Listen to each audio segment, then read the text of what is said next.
Hello everyone, welcome to this unboxing video for Deep Madnesses. Standalone monsters. Most of these are bosses to my knowledge, or epic monsters as they refer to it. First, I'm starting with one that you would get if you ordered both of the non-stretch goal expansions from the Kickstarter and paid a little bit extra.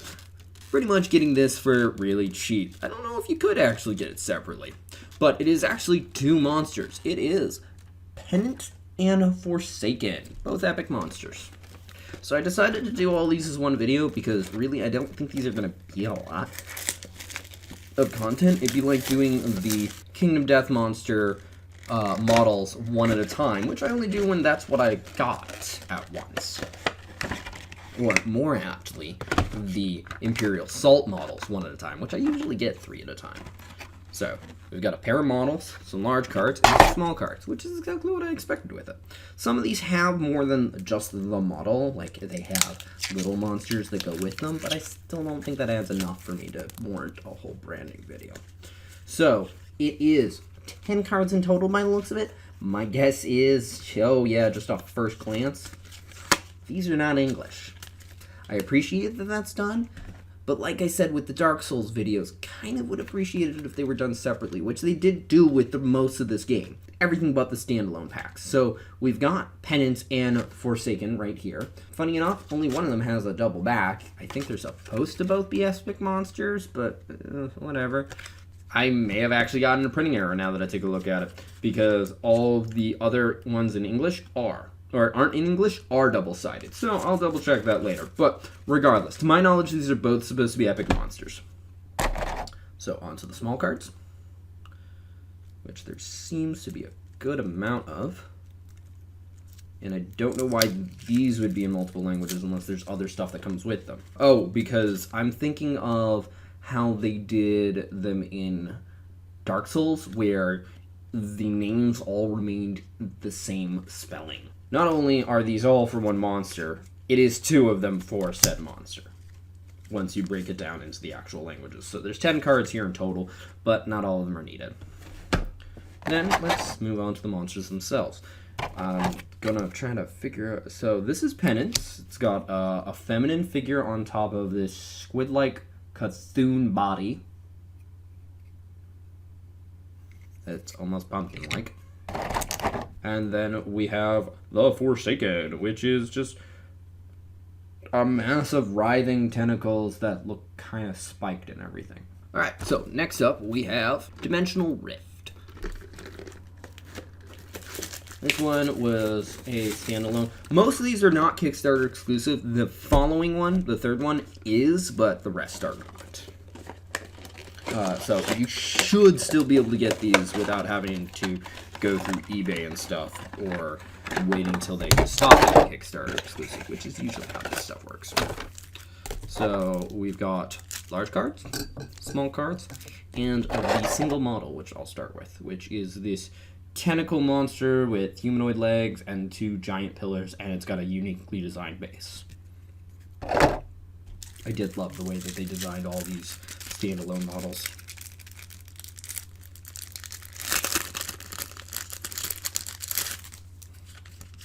This is 5 cards, again, just the one in English. It is not an epic monster, so nothing wrong with that, just stating. And then we have what should be spawn cards, and I can tell just by the first one, are.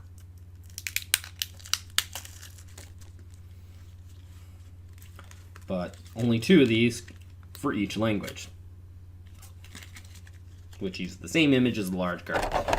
Thankfully, all this does fit back into the tray nicely. Next up, we have Devourer of Worlds, the only standalone monster pack that is Kickstarter exclusive. I'm sorry.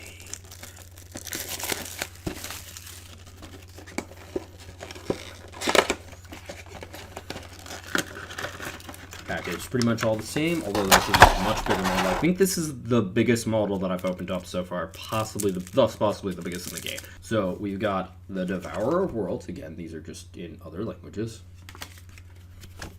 which appears to not be an epic monster. Looks like it would just be a pain in the ass then. have this spawn in a normal game. I don't know how these get added to games, because last I remember the spawn list is supposed to be very specific. And then again, has 2 spawn cards. And then the model itself, which is just a mass of mouths, teeth, and tongues. Yeah, this one's pretty big. It's about 4 times the size. The base is about 4 times the size of any other model, and it's at least twice the height. So, a lot of a mass of teeth and tongues and mouths. This put away.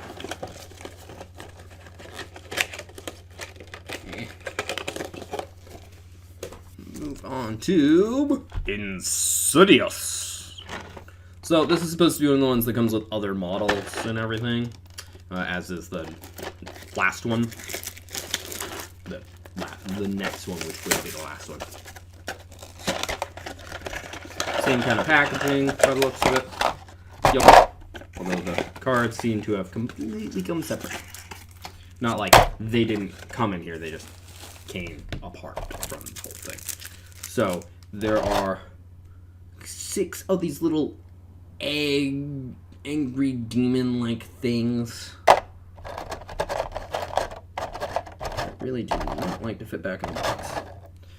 And then there is the monster itself, which is this worm-like thing crawling over rocks. I appreciate the ones that have their own unique built-in bases, rather than here's a custom base you have to put on. So then we move on to the big cards, which is the only card that's here, big card-wise. So the small things aren't even monsters; they're probably just effects of it. And it is just the Insidious. It's labeled as an epic monster, but it doesn't have anything on the back. Not that they all need to. To my knowledge, they were all supposed to. But I could be wrong. So then on to the small cards. The package is being a little rubber bandy. And again, 10 cards, 2 of the ones in the proper language, which are just 2 simple spawn cards. Sorry, I shouldn't say proper language. Each language.